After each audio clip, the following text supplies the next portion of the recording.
Buen día tengan todos, mi nombre es Emily Carrizales y hoy vamos a estar hablando sobre el cálculo proposicional.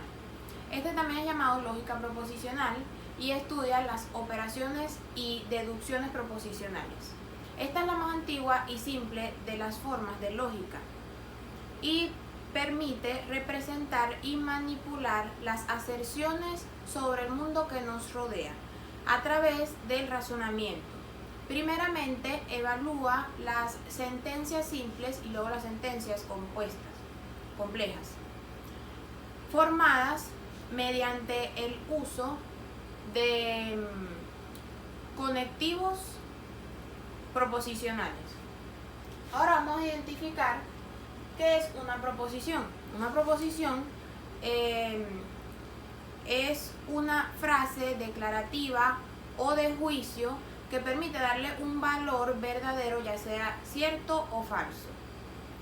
Es importante saber que las expresiones lingüísticas no todas van a ser proposiciones. Por ejemplo, las preguntas y las órdenes no forman parte de las proposiciones, ya que a estas no se le puede dar un valor verdadero en ningún tipo de contexto. Entonces podemos decir que las proposiciones son oraciones aseverativas de las que se tiene sentido decir que son verdaderas o falsas. Por ejemplo, tenemos acá dos ejemplos.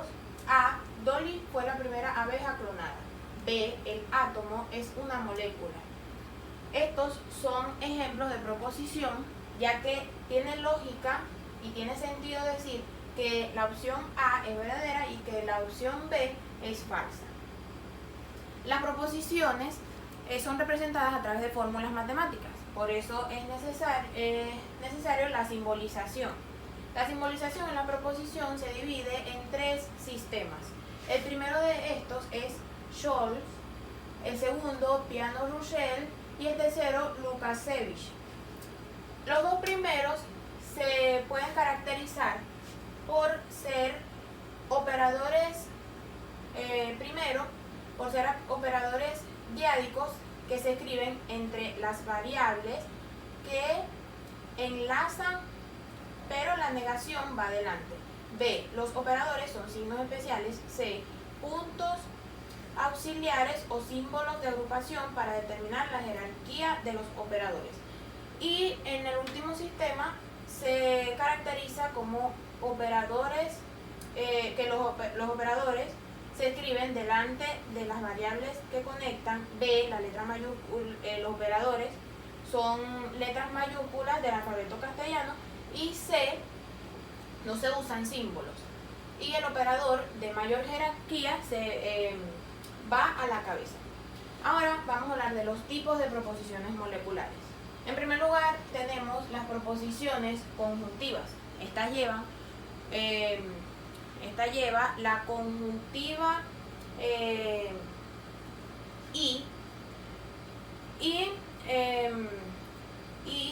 o expresiones similares como son aunque, pero, etc. Un ejemplo de esta proposición sería iré a verte aunque llueva. 2. Tenemos la proposición disyuntiva. Esta lleva la conjuntiva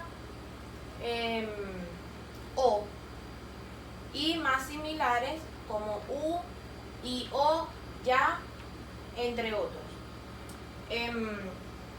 La disyuntiva o en el español puede tener dos sentidos. El inclusivo o débil y el exclusivo o fuerte. La proposición disyuntiva inclusiva se caracteriza por aceptar dos tipos de alternativas conjuntamente. Por ejemplo, Luis es tío o sobrino. Y en la proposición disyuntiva exclusiva no admite esto. Por ejemplo, María está viva o está muerta. Ahora vamos a presentar la proposición condicionales. Estas se llevan con la conjuntiva condicional compleja, si, entonces, y otras equivalentes como siempre que, con tal que, entre otros. Ejemplo de esto sería: si es joven, entonces es rebelde. 4. Proposiciones bicondicionales. Estas se llevan la conjuntiva compleja si y solo si y otras similares. Un ejemplo de esto sería: habrá cosecha cuando y solo cuando llueva. Y 5.